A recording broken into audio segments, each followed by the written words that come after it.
Pernah nggak sih, lagi semangat-semangatnya, tiba-tiba flu datang dan buyar semua rencana. Rasanya cuma bisa pasrah kan? Nah, kali ini kita bakal balikin cara pandang itu. Kita akan lihat gimana momen gak enak ini justru bisa jadi kesempatan emas buat kita ambil alih kendali. Lewat perawatan diri yang lebih aktif dan penuh perhatian. Kita semua tahu banget rasanya. Badan rasanya remuk, kepala puyeng, energi kayak disedot habis. Seolah-olah virus yang jadi bosnya kan? Tapi, dengerin deh, perasaan gak berdaya itu cuma perasaan. Itu bukan kenyataan. Kenapa? Karena sebenarnya banyak banget yang bisa kita lakuin buat melawan balik. Yuk kita mulai dari sini. Coba deh pikirin, merawat diri itu bukan cuma soal minum obat loh. Justru kekuatannya itu ada di hal-hal kecil yang sering kita anggap ya sepele aja.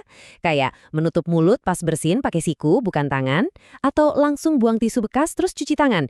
Ini bukan soal sopan santun doang. Ini tuh garis pertahanan pertama kita.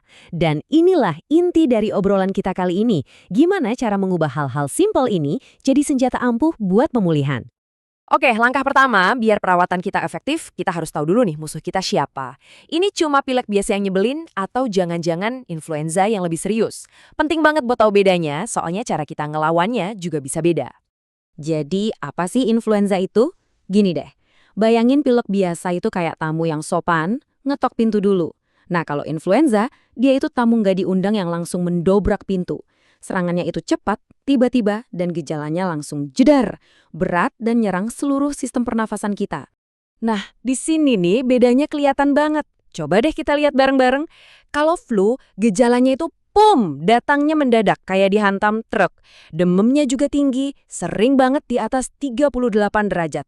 Terus nyeri ototnya itu loh di seluruh badan dan capeknya luar biasa. Beda banget sama pilek biasa yang datangnya pelan-pelan, demamnya juga ringan, dan kita biasanya ya masih bisa lah beraktivitas. Coba deh dengerin sinyal dari tubuh kamu, polanya pasti kelihatan jelas. Oke, setelah kita tahu apa yang terjadi di tubuh kita, sekarang waktunya fokus ke solusi praktis. Ini nih bagian di mana kita ambil alih lagi kendalinya, biar badan lebih nyaman. Kita mulai dari yang paling sering bikin sebel, hidung mampet. Ini nih, terapi uap. Anggap aja kayak spa mini buat saluran napas kita. Serius deh, uap hangatnya itu bantu banget buat ngencerin lendir yang bandel itu. Dan rasanya lega seketika. Caranya gampang, tinggal ikutin aja langkah-langkah ini. Tapi ingat ya, hati-hati sama air panasnya. Coba dia lakuin beberapa kali sehari. Pasti kerasa banget bedanya pas kamu bisa napas lebih dalam lagi. Oke, selain uap, siapin juga senjata-senjata lain buat bikin nyaman. Kumur-kumur air garam anget, wah itu juara banget buat nenangin tenggorokan yang gatal. Terus cuci hidung pakai larutan saline, itu bantu bersihin hidung tanpa bikin iritasi.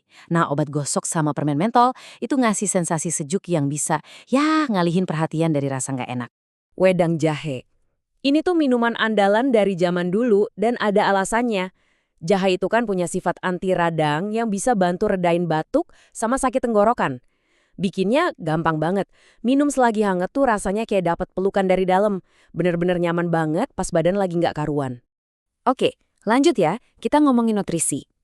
Coba deh bayangin, tubuh kita itu kayak pasukan yang lagi perang lawan virus. Nah, makanan dan minuman yang kita makan, itu logistiknya. Jadi ngasih bahan bakar yang tepat ke tubuh itu bisa banget mempercepat kemenangan kita.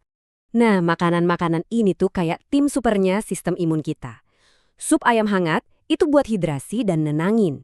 Bawang putih punya kemampuan antivirus alami. Yogurt penting buat jaga kesehatan usus, karena disitulah markas sistem imun kita. Buah-buahan sitrus sama sayuran hijau, jelas sumber vitamin C. Kalau pisang, itu buat energi instan yang ramah di perut. Jangan pernah sekali-kali nyepelein hidrasi, apalagi pas demam. Tubuh kita itu kehilangan banyak banget cairan. Air putih anget itu nomor 1 ya. Terus, air kelapa itu bagus buat gantiin elektrolit yang hilang. Teh peppermint bisa bantu legain hidung mampet dan susu kunyit. Wah, kandungan anti radangnya itu cara enak buat ngurangin linu-linu di badan. Oke, kita udah bahas soal gejala dan nutrisi. Sekarang kita masuk ke pilar utamanya pemulihan, istirahat. Tapi istirahat ini bukan berarti pasif loh. Justru, nyiptain lingkungan yang mendukung istirahat berkualitas itu adalah salah satu tindakan penyembuhan paling aktif yang bisa kita lakuin.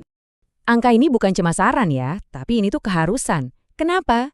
Soalnya pas kita tidur, tubuh kita itu lagi kerja lembur. benerin sel-sel yang rusak, produksi antibodi, dan ngisi ulang baterai sistem imun. Jadi jangan pernah ngerasa bersalah kalau kamu butuh tidur lebih banyak. Itu justru tanda kalau tubuh kamu lagi kerja keras buat sembuh. Ini nih trik simple tapi efeknya luar biasa. Kalau hidung lagi mampet, terus kita tidur telentang, lendir itu bakal ngumpul di belakang tenggorokan. Bikin napas jadi susah kan? Solusinya gampang banget. Tumpuk aja 1 atau 2 bantal tambahan. Jadi posisi kepala kita lebih tinggi. Dengan gitu, gravitasi bantu ngalirin lendir ke bawah dan ngurangin tekanan di sinus. Dijamin tidurnya bakal jauh lebih enak. Yuk kita ubah kamar tidur jadi oase penyembuhan. Pasang humidifier biar udara tetap lembab. Ini enak banget buat tenggorokan yang kering. Terus ganti spray dan sarung bantal yang bersih. Ini penting buat ngurangin kuman.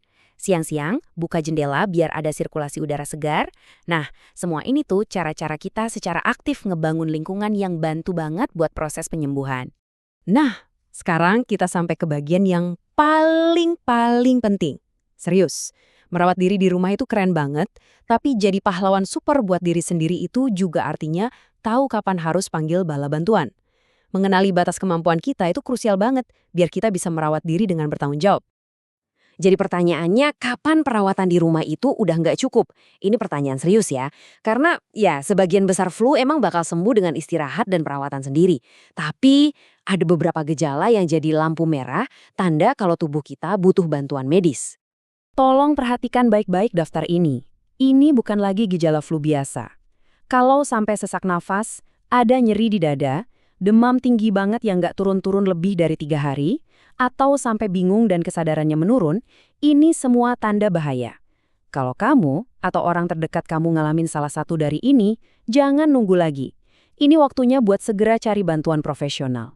Selain tanda-tanda bahaya tadi, ada juga beberapa kelompok yang perlu ekstra waspada. Misalnya, anak-anak di bawah 5 tahun, lansia di atas 65, ibu hamil, atau teman-teman dengan sistem imun yang lemah dan penderita penyakit kronis. Kalau kamu termasuk di salah satu kelompok ini, lebih baik jangan ragu buat konsultasi ke dokter lebih awal ya, walaupun gejalanya mungkin kelihatan ringan. Jadi, intinya apa? Intinya adalah merawat diri pas lagi sakit itu bukan soal pasrah, tapi justru soal pemberdayaan. Mulai dari cara kita bersin, cuci tangan, milih makanan, sampai ngatur posisi bantal. Dan bahkan tahu kapan harus ke dokter, semua itu bukti kalau kita pegang kendali. Semuanya dimulai dari langkah-langkah yang kelihatannya paling kecil. Sebagai penutup, aku mau ajak kamu mikir sejenak. Nggak usah nunggu sakit, tapi hari ini, sekarang. Langkah kecil penuh perhatian apa sih yang bakal kamu ambil buat merawat diri kamu? Mungkin sesimpel, oke, aku mau minum air putih lebih banyak hari ini. Atau cuma berhenti sejenak buat ambil napas dalam-dalam. Ingat ya, kesehatan kita itu dibangun dari kebiasaan-kebiasaan kecil setiap hari.